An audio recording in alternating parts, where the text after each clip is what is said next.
Hello everyone, welcome back to जीटेक poly. दोस्तों, हम डीएसएमएस की स्टडी कर रहे हैं और लास्ट क्लास में हमने डीएसएमएस का एक important chapter column base and foundation complete किया था, जिसमें कि केवल एक ही क्वेश्चन इम्पोर्टेंट था कि कॉलम बेस में जो आपकी स्लैब बेस होती है उसका डिज़ाइन। स्लैब बेस में दो चीज़ का हमने डिजाइन किया था, एक किया था बेस प्लेट का एंड दूसरा किया था कंक्रीट ब्लॉक का। तो दोनों ही डिजाइन आपके लिए मोस्ट इंपोर्टेंट थे। एक ही क्वेश्चन में दोनों को पूछ लेता है, पूरे 10 नंबर का क्वेश्चन आता है। मैंने काफ़ी अच्छे वे में आपको उसके स्टेप समझाए थे। आई होप्स आपको पसंद आए होंगे, और जिन्होंने भी उस वीडियो को नहीं देखा है प्लीज़ करके उस वीडियो को जरूर देख लें। चैनल पर प्लेलिस्ट बनी हुई है डीएसएमएस के नाम से, तो आप वहाँ जाकर के उस वीडियो को देख सकते हैं। एक ही वीडियो केवल 40 मिनट की, उसी में आपको डिजाइन के स्टेप प्लस उसका एक न्यूमेरिकल क्वेश्चन भी मैंने कराया है।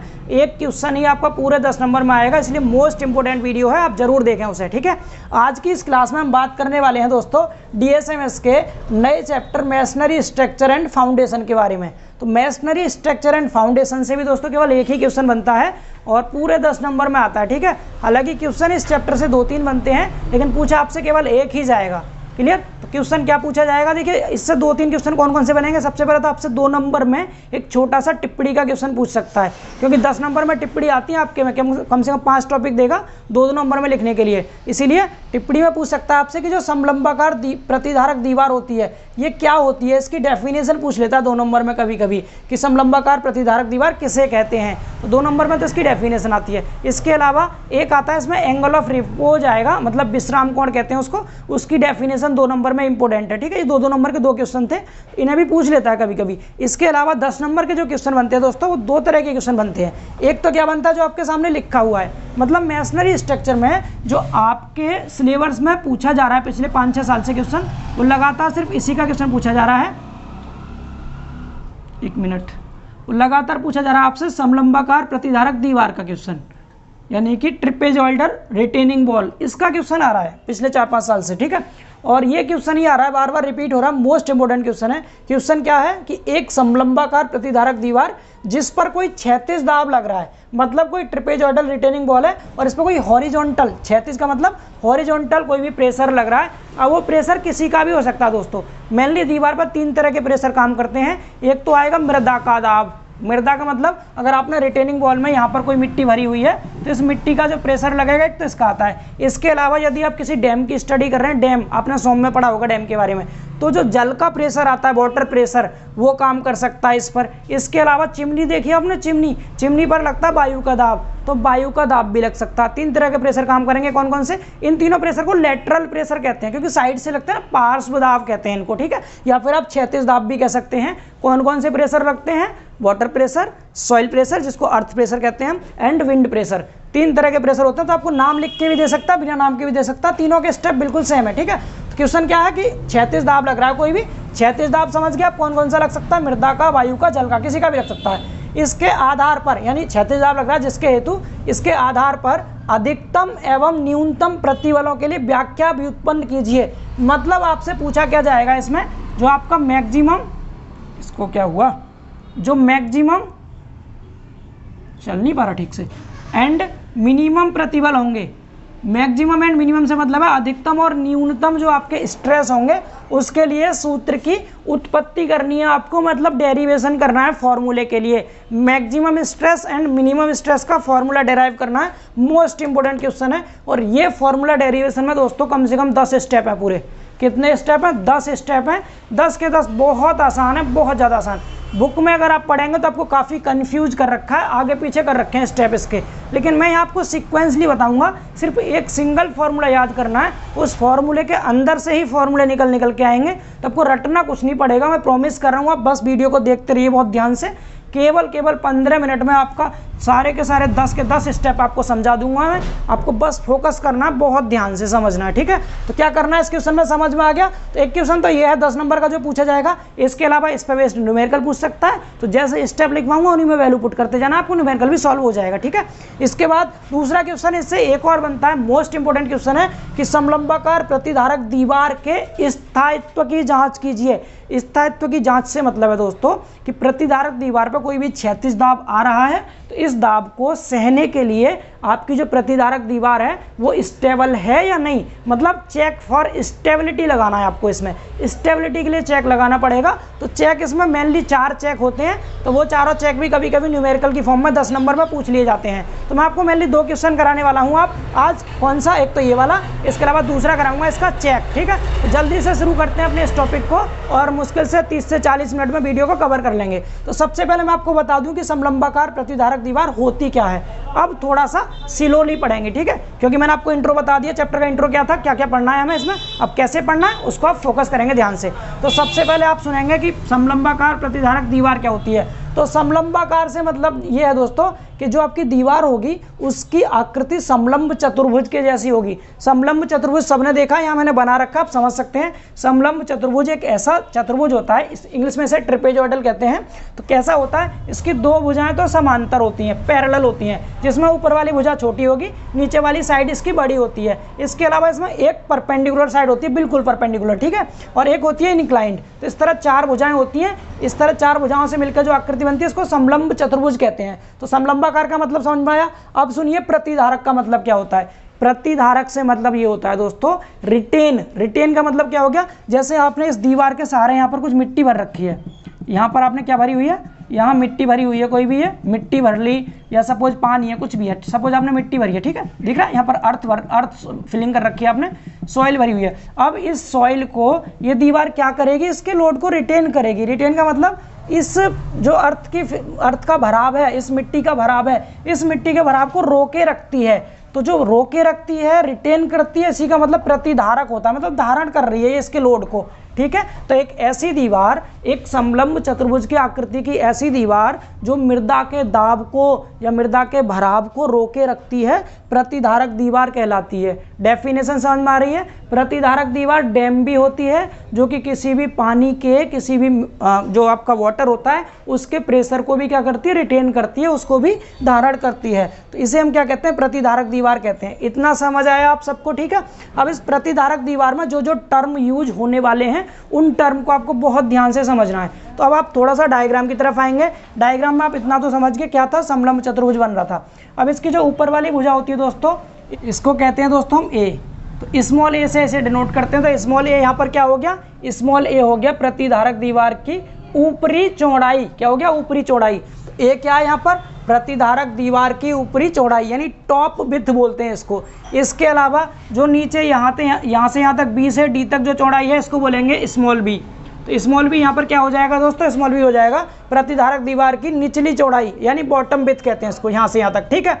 इसके बाद आगे यहाँ इसकी ऊंचाई जो है यहाँ से यहाँ तक, इसको कैपिटल एच से प्रदर्शित करते हैं।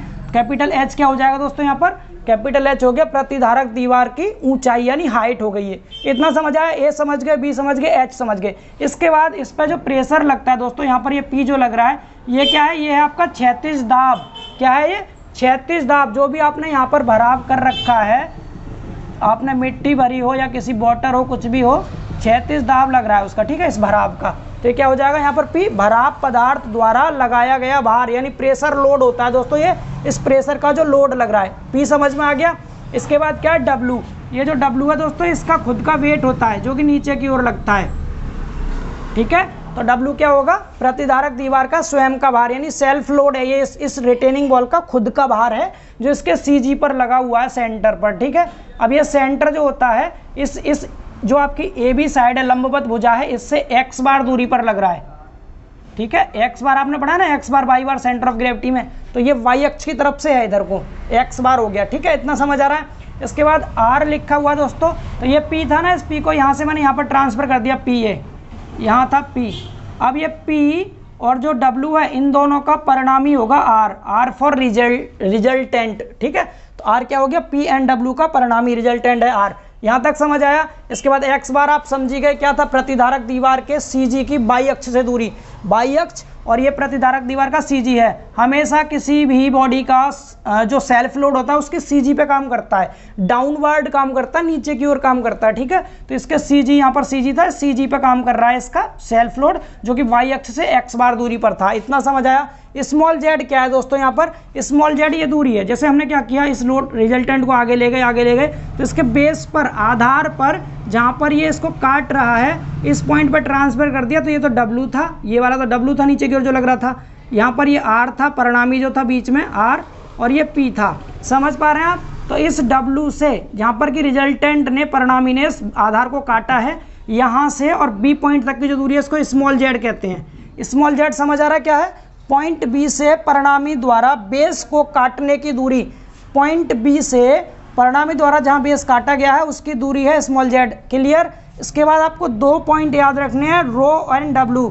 रो जो होता है दोस्तों, ये रो है चिनाई का घनत्व, मतलब डेंसिटी ऑफ मैसनरी का है, मतलब मैसनरी जो चिनाई जो आपने की है उसकी डेंसिटी है। अब आप चिनाई ईंट की भी कर सकते हैं, पत्थर की भी कर सकते हैं, RCC की, किसी की भी कर लो, तो जो भी चिनाई में आपने पदार्थ यूज किया है उसका घनत्व है रो। समझ आ रहा है? और स्मॉल w दोस्तों ये मृदा का घनत्व होता है, यानी डेंसिटी ऑफ सॉइल। ये सॉइल की डेंसिटी है, वेट डेंसिटी, एंड ये किसकी है? मैसनरी की डेंसिटी है। तो आई थिंक सो आपको ये वाले जो पॉइंट इधर लिखे हुए हैं बहुत अच्छे से क्लियर हो गए होंगे। इतना समझ आ रहा है? अब आप डायग्राम में इतना समझ गए, P क्या था, W, R, ये सब H, A, B, C, D सब समझ गए ना।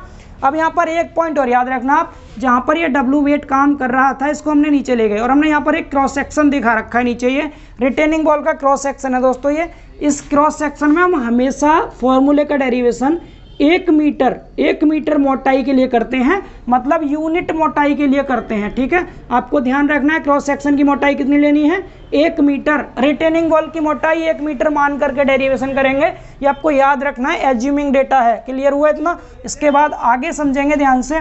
तो यहाँ पर क्या था, ये इसका एक्स अक्ष है क्रॉस सेक्शन का, ये वाई अक्ष है, तो सेंटर पर होगा, रेक्टेंगल शेप में है, तो इसका मतलब ये दूरी कितनी होगी? टोटल B थी तो ये हो जाएगी B/2, ये आधा हो जाएगा दोस्तों, यहाँ से यहाँ तक कितना हो गया? B/2। टोटल V था, आधा B/2। अब ये लोड लग रहा है W यहाँ पर, तो लोड अक्ष से जितनी दूरी पर लगता है, आपने सॉम में पढ़ा होगा, इसको कहते हैं इसेंट्रिसिटी, उत्केंद्रता। आपने ये कॉलम वाले चैप्टर में पढ़ा होगा, जैसे ये कोई कॉलम होता है, ये इसकी अक्ष है और अक्ष से थोड़ी सी इधर दूरी पर अगर लोड लग रहा है तो यहाँ से यहाँ तक की दूरी क्या होती है दोस्तों? E होती थी, उत्केंद्रता होती थी। तो ये E यहाँ पर क्या उत्केंद्रता है, इस E को भी आपको ध्यान में रखना है। इतना समझ आ गया? तो ये डायग्राम और इस डायग्राम के मेन पॉइंट क्या क्या थे ये यहाँ लिखे हुए हैं, आप इनका स्क्रीनशॉट ले लीजिए। इसके बाद मैं आपको फिर इसका डेरिवेशन कराता हूँ, जल्दी से आप स्क्रीनशॉट लेके इसको लिख लेना फिर। ठीक है, अब देखिए आगे इसका डेरिवेशन। अब आपको बहुत ध्यान से समझना, मैं सब पॉइंट्स को आपको रफ कर रहा हूँ यहाँ से। अब आप एक एक करके स्टेप बाय समझेंगे, पूरे 10 फॉर्मूले यूज होंगे इसके डेरिवेशन में, बहुत ध्यान से समझना है आपको। ठीक है, बहुत आसान है, बहुत ज़्यादा सिंपल है। सिर्फ एक ही चीज़ याद रखेंगे, निकालना क्या आपको? अधिकतम एंड न्यूनतम प्रतिबल। मैं इस क्वेश्चन को रफ कर रहा हूँ और आपको अब इसका डेरिवेशन समझाता हूँ, ध्यान से समझना। जो हमें निकालना है मैं उसका पहले ही फॉर्मूला लिख दे रहा हूँ। एक तो हमें क्या निकालना है इसमें? मैक्सिमम। अब दोस्तों जो स्ट्रेस निकालना है वो कंबाइंड स्ट्रेस होगा, 2 तरह के स्ट्रेस जनरेट होंगे इसमें, इसलिए मैं लिख रहा हूँ मैक्सिमम कंबाइंड स्ट्रेस। ठीक है, मैक्सिमम कंबाइंड स्ट्रेस, अधिकतम संयुक्त प्रतिबल।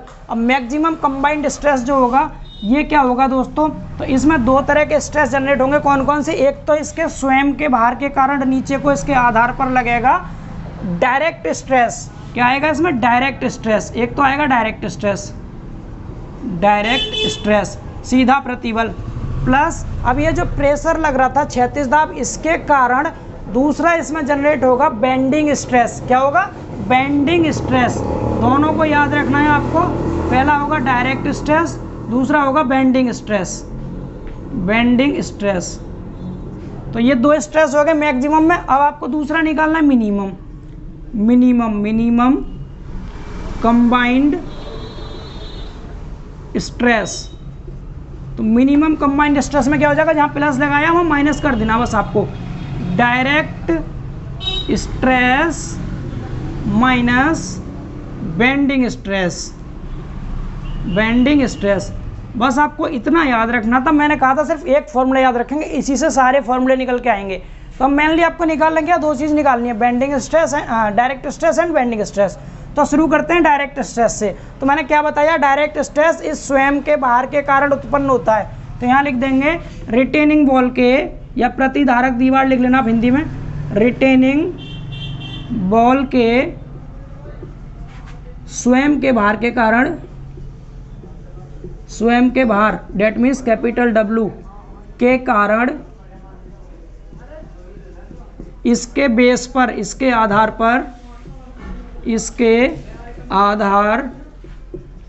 पर डायरेक्ट स्ट्रेस उत्पन्न होगा, डायरेक्ट स्ट्रेस उत्पन्न होगा।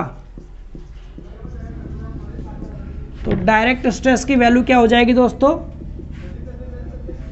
डायरेक्ट स्ट्रेस आपने पढ़ा होगा, स्ट्रेस इक्वल टू होता है फोर्स अपॉन एरिया, होता है ना, फोर्स अपॉन एरिया। तो फोर्स कितना है? डायरेक्ट स्वयं का भार W है, स्वयं का भार क्या है? Capital W upon area. अब एरिया निकालना है आपको, तो क्रॉस सेक्शन का एरिया क्या होगा? चौड़ाई कितनी है इसकी दोस्तों? B है। इसमें स्ट्रेस जनरेट होगा तो चौड़ाई B है, यस B है चौड़ाई, एंड मोटाई पर यूनिट माना 1, तो एरिया क्या हो जाएगा इसका? V into 1। याद रखेंगे, समझ आ रहा है? क्या लेना है? आधार पर लेना था आपको। तो टोटल तो हो गया W, तो लोड लग रहा है इस पर, और इसका आधार का क्षेत्रफल क्या हो जाएगा? B into 1। तो ये डायरेक्ट स्ट्रेस की वैल्यू होगी दोस्तों। तो डायरेक्ट स्ट्रेस दोनों जगह रख देंगे आप, यहाँ भी W अपॉन B, इसकी जगह भी W अपॉन B आ जाएगा। समझ आ रहा है? अब इस W की वैल्यू क्या होगी? इस W की वैल्यू आपको क्वेश्चन में दे नहीं रखी होगी, निकालनी पड़ेगी, क्योंकि स्वयं का भार है ये। तो स्वयं का भार W कैसे निकालेंगे?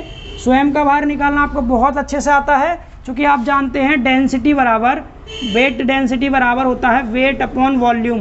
पढ़ा है आपने? क्योंकि पढ़ रखा है इतना। तो क्या हो जाएगा, यहाँ से इस B को इस साइड ले जाएंगे तो वेट निकल के आ जाएगा रो इनटू में वॉल्यूम। वॉल्यूम मतलब होता है आयतन। और आयतन कैसे निकालते हैं दोस्तों? हम यहाँ लिख दे रहा हूँ मैं वॉल्यूम। आयतन कैसे निकालते हैं? यस बताइए जल्दी से। आयतन होता है एरिया इंटू इसकी मोटाई। तो एरिया देखिए जरा, एरिया कैसे निकालेंगे? प्रतिधारक दीवार का क्षेत्रफल क्या होता है? तो दोनों समांतर भुजाओं का योगफल, दोनों समांतर भुजाओं का योगफल। क्या समांतर भुजा? A प्लस B अपॉन में 2, दोनों समांतर भुजाओं का योगफल बट्टे 2 गुणा में दोनों के बीच की दूरी, यहाँ से यहाँ तक कितनी है टोटल? Capital H। क्या हो जाएगा? Capital H। ये तो हो गया एरिया। समझ आ रहा है? इनटू में मोटाई कितनी मानी है हमने? पर यूनिट मान रखी है, तो 1 ले लेंगे। समझ आ गया ना? घनत्व हो गया रो, चिनाई का घनत्व है, एरिया इनटू में मोटाई 1 है, तो वॉल्यूम आ गया। अब यहाँ से आपका W क्या मिल गया आपको? तो W इक्वल टू हो गया दोस्तों, W बराबर हो जाएगा कितना? रो ब्रैकेट में A प्लस B बाई 2 और इनटू में कैपिटल H। इस फॉर्मूले को याद रखना है आपको, किसके लिए? W के लिए। W यहाँ पुट कर देंगे, आपको डायरेक्ट स्ट्रेस मिल जाएगा। एक स्टेप पूरा कंप्लीट हो गया आपको, मतलब डायरेक्ट स्ट्रेस आपने निकाल लिया। यहाँ तक समझ आ रहा है ना दोस्तों? आप इसको नोट कर लीजिए, मैं रफ करके अब बेंडिंग स्ट्रेस निकाल के दिखाता हूँ आपको। बेंडिंग स्ट्रेस को निकालने का ही प्रोसेस थोड़ा सा लेंदी है, कम से कम 8 फॉर्मूले निकल के आएंगे इसमें, तब जाके बेंडिंग स्ट्रेस निकलेगा। बहुत ध्यान से समझना, आपको डायरेक्ट साथ साथ याद कराता चल रहा हूँ, स्टेप वाइज चलना है। फॉर्मूले के अंदर से फॉर्मूला निकालना है। जैसे यहाँ W लिखा था, अब W की वैल्यू पता चली कहाँ से आएगी, तो हमने W यहाँ से निकालेंगे। अब आपका क्या रहेगा? देखो ये भी क्वेश्चन में दिया होगा आपको, रो की वैल्यू A दे रखा होगा, B दे रखा होगा, H दे रखा होगा, ये सब डेटा देगा आपको, ठीक है? तो आपको W मिल जाएगा, यहाँ रख देंगे W और B की वैल्यू। डायरेक्ट स्ट्रेस आप इजीली निकाल सकते हैं, न्यूमेरिकल भी कर सकते हैं आप इसका इजीली, ठीक है? अब बात करते हैं बेंडिंग स्ट्रेस की। देखिए जल्दी से, बेंडिंग स्ट्रेस, इसको रफ कर रहा हूँ मैं, बेंडिंग स्ट्रेस निकालेंगे, ठीक है?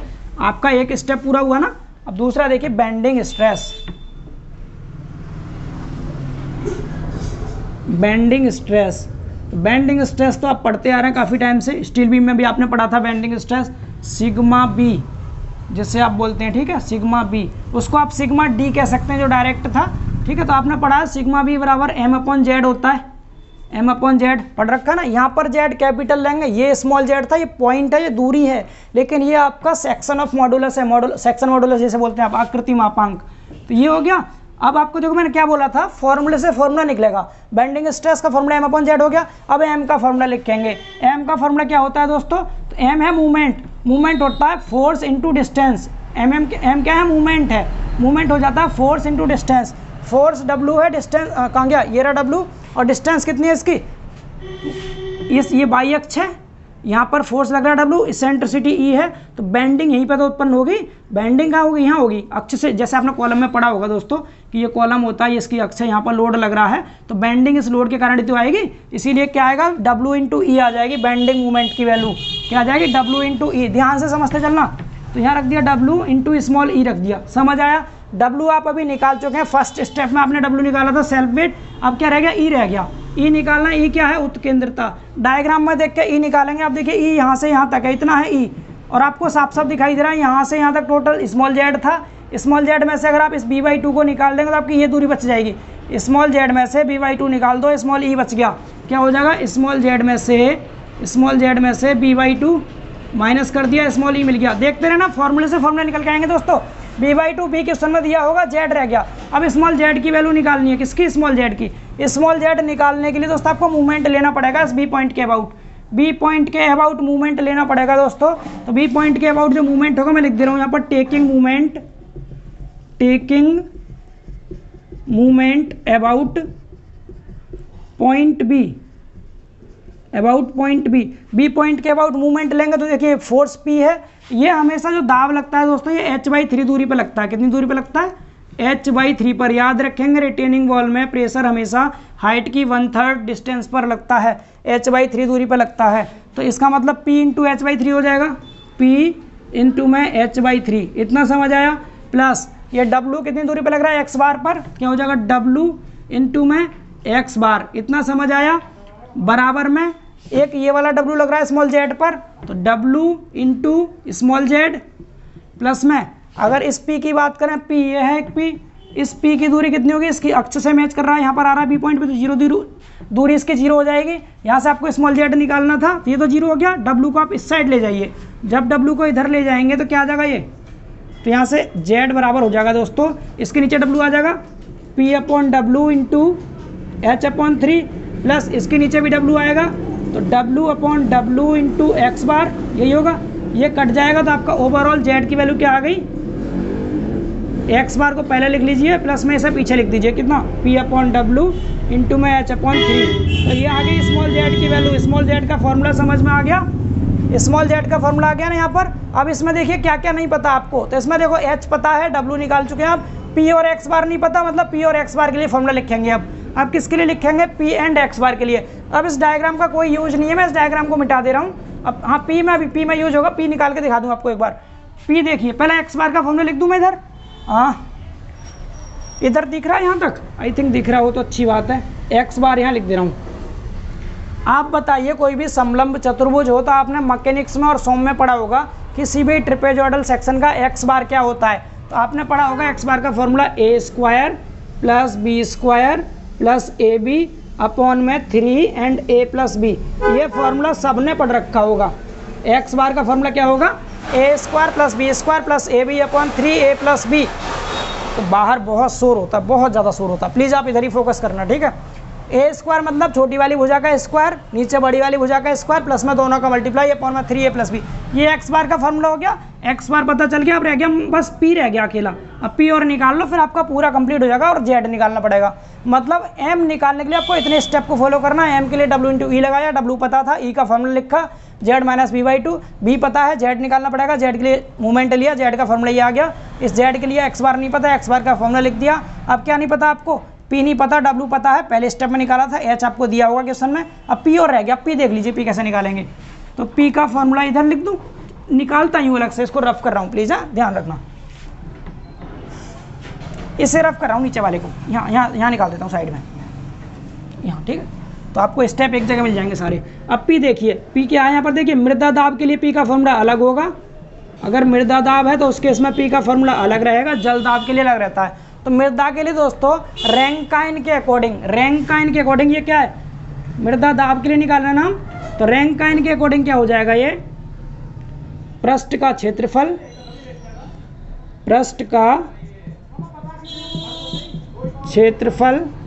ठीक है। मृदा दाब का भार पूरा लिखना, इसको क्या है, ये मृदा दाब का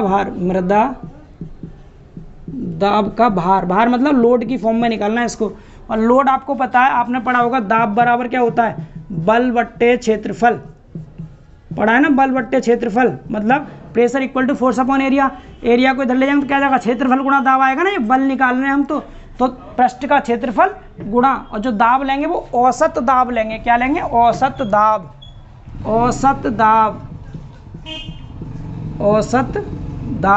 तो क्षेत्रफल लेना पृष्ठ का, जिस पृष्ठ पे ये दाब का लोड लग रहा था उस पृष्ठ का क्षेत्रफल लेंगे। क्षेत्रफल क्या आएगा, ऊंचाई तो h हो गई, इसकी ऊंचाई कितनी है दोस्तों, h है।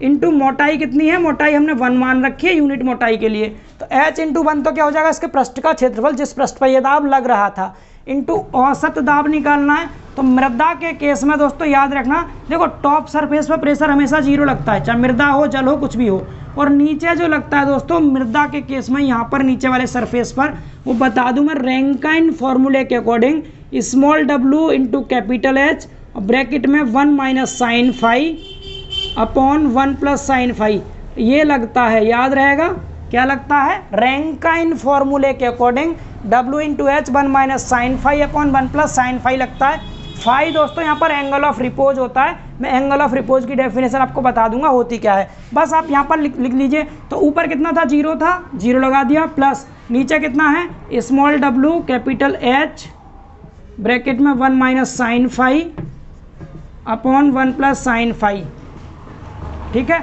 इसका औसत निकालना है, औसत मतलब एवरेज, तो अपॉन में 2 कर देंगे दोनों के। इतना समझ आ रहा है यहाँ तक। तो यहाँ से इसको सॉल्व कर लीजिए, तो आपका प्रेशर क्या आ जाएगा, P बराबर आ जाएगा दोस्तों, यहाँ से H तो ये है, WH ये है, तो H का H में गुणा होगा, WH स्क्वायर बाई 2 हो जाएगा, ये कितना आ जाएगा, स्मॉल w कैपिटल H का स्क्वायर बाई 2 और ब्रैकेट में 1 minus sine phi upon 1 plus sine phi, ये हो गया P प्रेशर का फॉर्मूला। समझ आ रहा है। स्मॉल w मैंने आपको पॉइंट लिखवाए थे स्टार्टिंग में, उसमें बताया था, ये होता है आपका मृदा का घनत्व, मिट्टी जो मृदा इसका घनत्व होगा, H कैपिटल H पता ही आपको, हाइट होगी इसकी। फाई लिख लीजिए, फाई, फाई बोलते हैं दोस्तों एंगल ऑफ रिपोज को, विश्राम कोण, विश्राम कोण, ठीक है, एंगल ऑफ रिपोज कहते हैं इंग्लिश में, लिख लेना आप इसको, angle of repose. Angle of repose के बारे में थोड़ा सा बताना चाहूँगा। आपने क्या किया, किसी खुले स्थान पर दोस्तों मिट्टी भर दी, किसी खुले स्थान पर आपने मिट्टी का ढेर डाल दिया, यहाँ पर मिट्टी भरी हुई है। अब क्या होगा, आपको पता है कुछ दिन बाद ये मिट्टी नीचे को फिसलना स्टार्ट हो जाएगी, नीचे को जब मिट्टी फिसलना स्टार्ट हो जाएगी, जिससे क्या होगा, ये एक तरह का स्लोप क्रिएट करेगी, क्या करेगी, ये एक तरह का स्लोप बना लेती है। अगर आप कहीं पे भी कोई मिट्टी डाल देते हो तो आपको पता है धीरे धीरे फिसलने लगती है वो मिट्टी, फिसलते फिसलते जब वो विश्राम की स्थिति में आ जाएगी, उसके बाद फिसलना बंद हो जाएगी। तो यहाँ पर जो स्लोप बनेगा, स्लोप का क्षैतिज के साथ जो एंगल बनता है, इसी को कहते हैं हम एंगल ऑफ रिपोज, इसको बोलते हैं एंगल ऑफ रिपोज, यानी कि विश्राम कोण कहते हैं। इतना समझ आ रहा है ना। तो यहाँ पर फाई क्या था, एंगल ऑफ रिपोज था, ये वाला फाई, ये वैल्यू दी जाएगी आपको, P निकल गया। अब आपको सारा डेटा मिल गया, आप यहाँ से उठा के M निकाल सकते हैं इजीली। अब बस एक अकेला Z रह गया। अब इस Z की वैल्यू और देख लेंगे जल्दी से, उसके बाद आपका पूरा का पूरा इसका स्टेप कंप्लीट हो जाएगा। समझ आ रहा है। तो मैं अब इस डायग्राम को भी रफ कर रहा हूँ और यहाँ पर आपको Z निकाल के दिखाता हूँ, ठीक है। यहाँ पर Z निकालता हूँ, Z, देखिए Z का फॉर्मूला, Z क्या है यहाँ पर, Z है आकृति मापांक, आपने फॉर्मूला पढ़ा होगा इसका, I अपॉन वाई को कहते हैं हम, ठीक है, I अपॉन वाई को Z बोलते हैं, इतना पता है ना।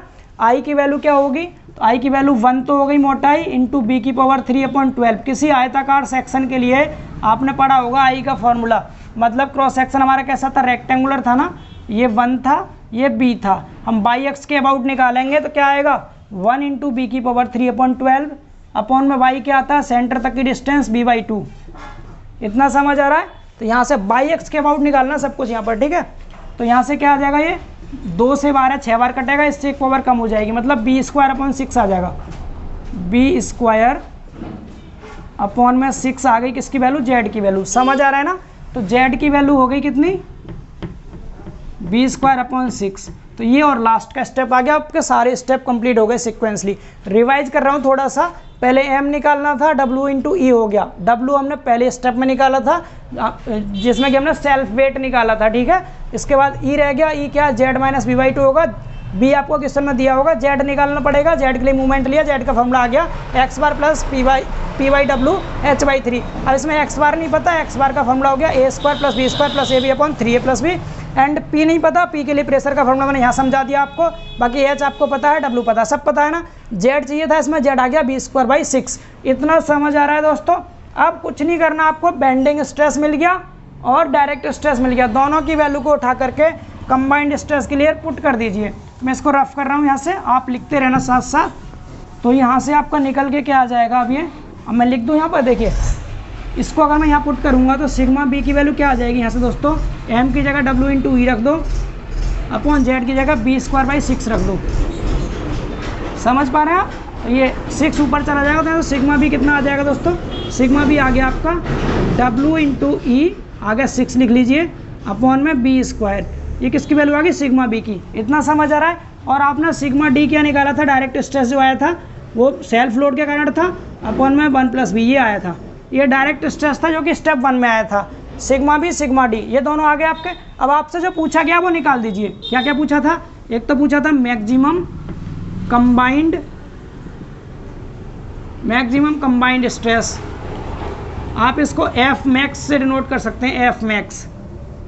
एफ मैक्स क्या होगा? Sigma B sigma D, direct stress sigma D plus sigma B, दोनों की वैल्यू पुट कीजिए। सिग्मा डी कितना था? सिग्मा डी ये था W अपॉन में बी प्लस इंटू 1 बी हो गया, प्लस में सिग्मा बी कितना है? 6 इंटू WE अपॉन में, ये कैपिटल W है, अपॉन में बी स्क्वायर।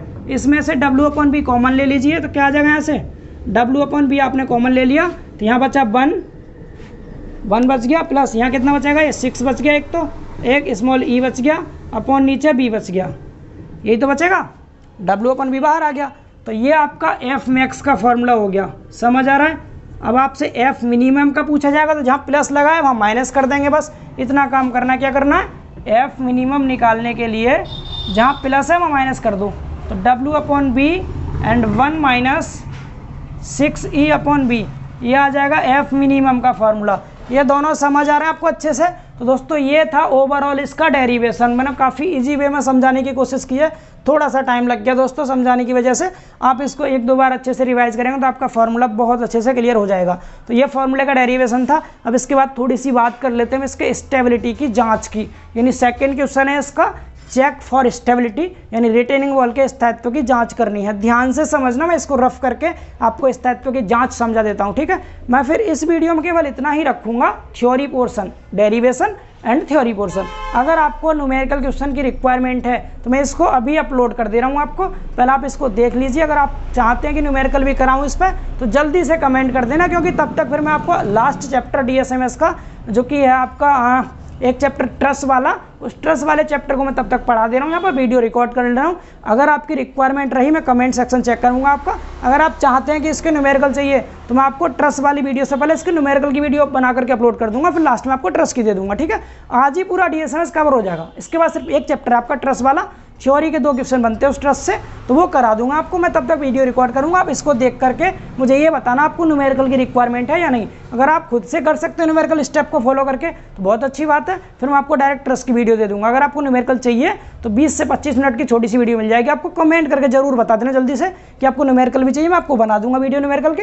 फिर उसके बाद आप न्यूमेरिकल की वीडियो पहले अपलोड हो जाएगी, उसे देख लेना, उसके बाद ट्रस की वीडियो आपको मिल जाएगी। शाम तक दोनों कवर हो जाएंगी। समझ आ गया इतना? तो चलिए पहले इसकी बात करते हैं, चेक फॉर स्टेबिलिटी की। मैं इसको रफ कर रहा हूँ, आगे देखिए।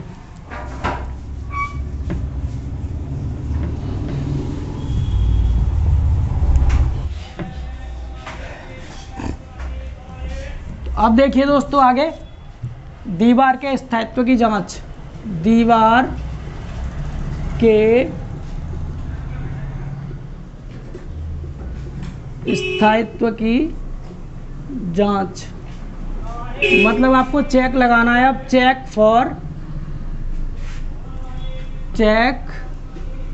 For stability of retaining wall, या केवल वॉल लिख लीजिए आप, ठीक है, ऑफ वॉल। दीवार के स्थायित्व की जांच 4 ही चीज़ के लिए चेक लगाना है आपको, एक एक करके लिख रहा हूँ चारों। सबसे पहले लगाएंगे आप चेक अगेंस्ट